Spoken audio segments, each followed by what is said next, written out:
करता हूँ और अम्बेडकर जी को नमन करता हूँ और बहुजन समाज में जन्मे तमाम संतों महापुरुषों और योद्धाओं को नमन करता हूँ जिन्होंने हमें इस काबिल बनाया कि आज दुनिया में बैठकर एक चुनाव की तैयारी के लिए जो है इकट्ठा हुए हैं।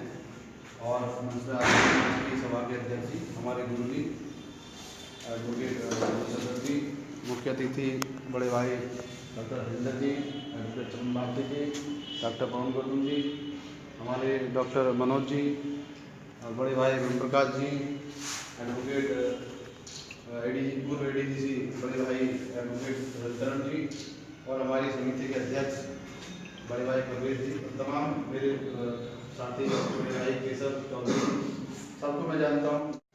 नारी के मुक्तिदाता, विश्व का महानतम संविधान देने वाले बाबा साहब के चरण नमन करते थे।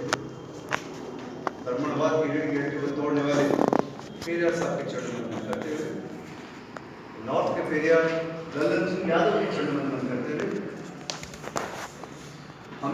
हम सबको बहुजन राजनीति से बहुत पे करने वाले गूंगे बहरों की आवाज मान्य श्रीराम साहब के चरण नमन करते हुए, इस देश की प्रथम महिला शिक्षिका सत्यवाई फूले के चरण नमन करते हुए, सामाजिक क्रांति को प्रोधा राष्ट्रपिता ज्योतिबा फूले के चरण नमन करते हुए, तमाम को संत महापुरुष जिन्होंने समानता की लड़ाई इस देश के अंदर हमारे लिए लड़ी, उन सभी के चरण नमन करते हुए, मंच पर बैठे आज के कार्यक्रम के अध्यक्ष, सम्मानित मंच, सम्मुख बैठे नौजवान साथियों, सभी को मेरा जय भीम नमन। साथियों, जैसा आपको विदित है कि MLC का चुनाव 1 दिसंबर को होना है और इसमें वोट कैसे डाली जाती है वो आपको वकील साहब ने बताया, लेकिन मैं अपने जीवन की कुछ 2-4 चीजें हैं जो मुझे अभी जब मैं बैठा था तो मुझे याद आई कि जब मैं MBBS करने के बाद जब इंटर्नशिप होती है तो उसमें मात्र पैसे मिलते हैं, 1400-1500 रुपये मिलते थे। तो मैंने अपने परिवार के कुछ बच्चों पर खर्च करने शुरू किए। तो जब मैं सामने वाले के घर जाता था तो वो कहते थे कि तुम दूसरे के बच्चों पे लगा रहे हो, मतलब मेरे तो बच्चे नहीं थे, मतलब मेरे भांजे थे, भतीजे थे, तो ये किसी काम नहीं है, आपको कोई काम नहीं है। तो मैंने करते जब MS की तो 2001 में मेरी MS खत्म हुई तो वो लोग फिर MBBS में आ गए। तो मैं ये कहना चाह रहा हूँ कि वो लोग आज MCH हैं, DM है दोनों लोग, जिनको मैंने तो MBBS खत्म हुई तब से शुरुआत की, आज MCH और एक DM एक MCH यूनिवर्सिटी। तो मैंने ये सोच के कभी इन पे पैसे नहीं लगाया कि ये लोग मतलब जो मेरे पास आएंगे मुझे सपोर्ट करेंगे, लेकिन जब उनकी खत्म हुई तो मैंने सोचा नहीं, मामा के चाचा के पास जाऊँ। तो मुझे बड़ी संतुष्टि जो उन्होंने सोचा और मैंने उनके सामने बात रखी कि तुम्हारे अपने परिवार है, भतीजा है तो उससे कहा कि अपनी वाइफ से पूछ ले, और भांजी है तो मैंने कहा अपने हस्बैंड से पूछ ले, तुम जहाँ कंफर्टेबल हो इस देश के अंदर वहाँ शिफ्ट हो जाओ। मेरा लालच सोचता ना मेरा जीवन जो है चलता रहेगा। तो उन्होंने कहा नहीं, हम आपके साथ रहेंगे, तो वो मेरे साथ ही रहते हैं। तो मुझे बड़ा बल मिला कि जो मैंने धन खर्च किया था वो आज मेरे साथ रहेगा। फिर एक दौर आया जब मैंने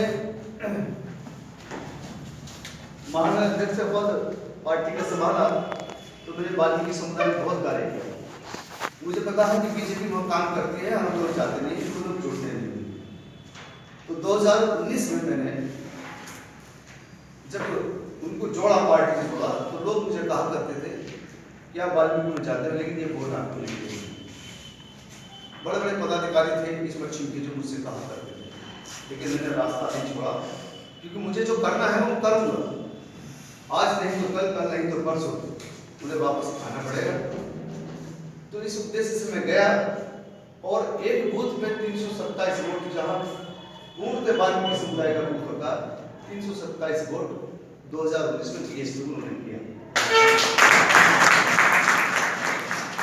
जब 2009 में मैंने सोशल मूवमेंट की शुरुआत की, मैं बैडमिंटन के लिए लाता तो ऐसे मेरे जहन में बात आई, क्योंकि मैं 2001 में MS करके आ गया। 2009 में मैंने वकील साहब से एक साथी होते हमने गया, हम बच्चे जो बच्चों के लिए काम करना चाहते हैं संस्था में, ताकि बच्चों को पढ़ाना शुरू करें, की नींव जो है मजबूत हो जाएगी।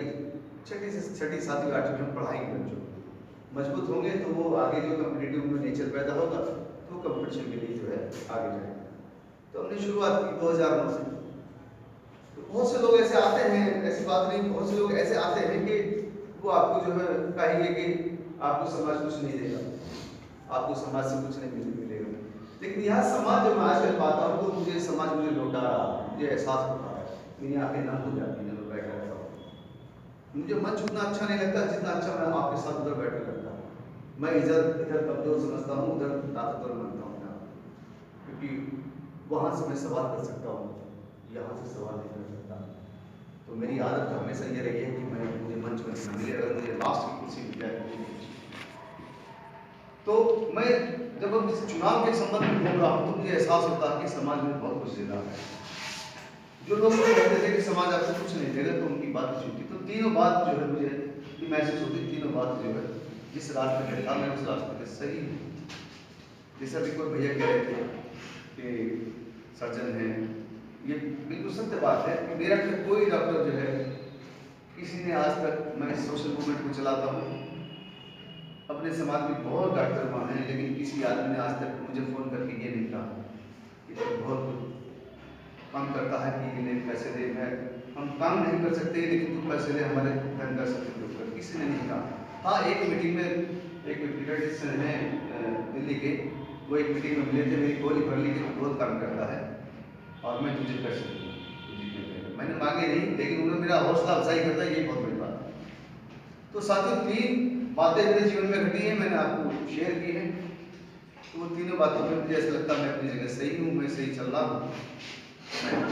अब रही बात इसकी कि ये जो चुनाव है, चुनाव बहुत से लोग लड़ते हैं कि हमें एमएलए बनना है, एमपी बनना है। तो मेरा कभी ख्वाब रहा नहीं, मैं तुम्हें सही बताऊँ, सत्य बता रहा हूँ, मेरा कभी ख्वाब एमपी एमएलए का नहीं रहा।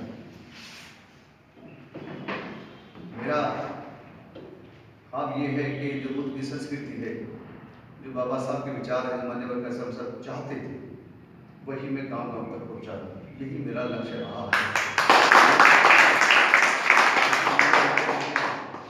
लोग कहते हैं कि तुम एमएलसी राजनीति में आए हो, मैं 2001 से एमएस करके आया हूँ, तो मेरे अंदर एक प्रोफेशनल जो घुस जाता है वो आज तक नहीं घुसा।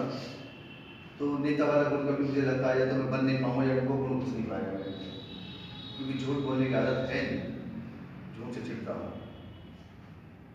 दूसरा, जैसे लोग कहते हैं कि एमएलए बन जाए या वो ख्वाब रहा नहीं, और लोग कहते हैं कि आप एमएलसी बन जाएंगे तो क्या करेंगे। तो मेरी प्राथमिकता यही है जो मैंने लिखी है, सड़क से लेकर सदन तक इसी आवाज़ को बुलंद करता रहूँगा, जो प्राथमिकता है स्नातकों की। और एक बात और कह दूँ कि मैं आपकी ये 12-15 दिन दे रहा हूँ, आप यकीन करना मैं 6 साल आपको बहुत अच्छे वाले दूंगा। मैंने अक्सर देखा जितने एमएलसी बने हैं, मैंने उनका अध्ययन किया, तो जो एमएलसी बने हैं वो अपने पैसे को अपने मैनेजमेंट के स्कूल में लगाते हैं। तो हमने उसको खाकर खींचा है कि हम उस निधि को भी अपने समाज के जितने भी ऐसे स्कूल हैं जहाँ लगा सकते हैं वहीं लगाएं। ये मैंने खाकर खींचा है, सिर्फ आपको 15 दिन देने हैं। ये चुनाव अब से पहले कभी धरातल पे कभी आया ही नहीं था। हमने जब इसका खाका खींचा था तो ये सोचा था कि पहले जागृति पैदा करेंगे समाज के अंदर, क्योंकि ग्रेजुएट हमारे यहाँ ज़्यादा है, हम पहले जागृति पैदा करेंगे। और जागृति का नतीजा ये रहा कि लोगों को पता लगने लगा। आप यकीन मानिए कि हम 1.25 महीने तक फार्म नहीं समेटते रहे, इतने फार्म समाज में भर करके दिए हैं। ये हो सकता है कि संसाधन की कमी के कारण हम सब लोगों तक नहीं पहुंच सकते हैं, नहीं पहुंचे होंगे फार्म, लेकिन 3,10,000 फार्म छप करके 4,000 बचे, वो कहीं ना कहीं तो बचे ही नहीं। अगर किसी व्यक्ति ने अपनी जिम्मेदारी नहीं निभाई, वो अपने फार्म अपने घर रख लिए, तो इसमें मेरी गलती नहीं है। मैंने बहुत कोशिश की, आप यकीन मानिए 1.5 साल से सोया नहीं हूँ ठीक से। लास्ट टूपी का जो बटन है ना, इसके बेल्ट का लास्ट आ गया है, 6 एक और खुल सकता है इसके अंदर, इतने से था इतना हो गया। लेकिन जितने संसाधन थे उसके साथ काम किया, आप सब लोगों के सहयोग से बहुत काम करें। लेकिन अगर ये ताकत इस बार लगी तो मैं समझता हूँ कि ये एमएलसी की सीट पहली बार आपकी छोड़ी। रास्ता बना करके इसको रास्ता बनाने के लिए निकला हूँ, रास्ता बना जाऊंगा और अगली बार जो लड़ेगा उसके लिए रास्ता बन जाएगा, चाहे जिसे लड़ना वो लड़े। मेरा अनुभव ले ले, अगली बार में चुनाव लड़ने के मूड में बिल्कुल नहीं, मैं पहले बता देता हूँ। लेकिन हाँ, जागृति और रास्ता दो ही मेरे उद्देश्य थे। रास्ता बना दूं, समाज में बहुत गरीब है जिसे लड़ना फिर लड़ ले, इसे उसके लिए रास्ता बना दूंगा। ये आप सब लोगों की ताकत, आप लोगों के सहयोग से रास्ता बन सकता है, इसे बना दूं। हमारे यहाँ समूह है, तो विचार भी आने लगे, संसाधन की कमी है, हमें उसी सीमित संसाधन में कार्य करने पड़ेंगे, इस व्यवस्था के खिलाफ करना पड़ेगा। आज नहीं तो कल, कल नहीं तो परसों संसाधन आ ही जाएंगे। धीरे धीरे समाज बढ़ेगा तो संसाधन भी पैदा होंगे, लेकिन आज जो संसाधन है उसी संसाधन में आपको चुनाव करना पड़ेगा, उसी में आपको रणनीति बनानी होगी, उसी में अपनी टेक्निक बनानी होगी कि हमें कैसे जीता जा सकता है। आप लोगों के सहयोग से पूरे 9 के 9 जिलों में बूथ वाइज टीम बनी हुई, पहली बार बनी हुई। लड़े होंगे चुनाव, अगर किसी लड़ा होगा तो एक लिमिटेड लोकल एरिया में लड़ा होगा चुनाव। 9 के 9 जिलों में अगर धमक है तो आज पहली बार ही धमक हुई है। इसे अपनी झोली में डाल लो सीट। फिर कह रहा हूँ, आप 15 दिन दे दो, सिर्फ 15 दिन आपकी झोली में सीट मिल जाएगी। अदरवाइज आने वाले समय में कौन कितनी जमीन तैयार करता है, लेकिन आपकी जमीन तैयार हो चुकी है। इसलिए मेरी इंतजार है, गुजारिश है कि इस चुनाव को अच्छे से लड़ लें।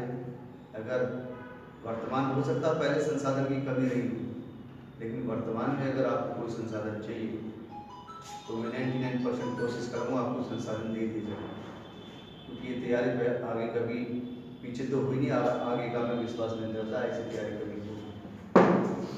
और कोई ऐसे प्रत्याशी भी हैं, अगर आपकी किसी संबंध में तो आप मेरी तरफ से पहल भी कर सकते हैं प्रतिनिधि बन करके। अगर मेरा त्याग भी अगर उन्हें चाहिए किसी तो मेरा त्याग भी ले सकते, मैं त्याग करने के लिए तैयार नहीं, लेकिन बशर्ते वो इस बात को तय करे कि मजबूती से उनके पास मजबूती के लिए है क्या। मेरा त्याग ले ले, मेरा डेटा ले ले, मेरा संसाधन ले ले, मैं संसाधन भी दूंगा, पैसा भी दूंगा, टीम भी मिलेगी, लेकिन ये पहले सुनिश्चित करे उनके पास जीत के लिए है क्या। क्या वो 9 के 9 जिलों में अपनी टीम लेकर के उतरे हैं?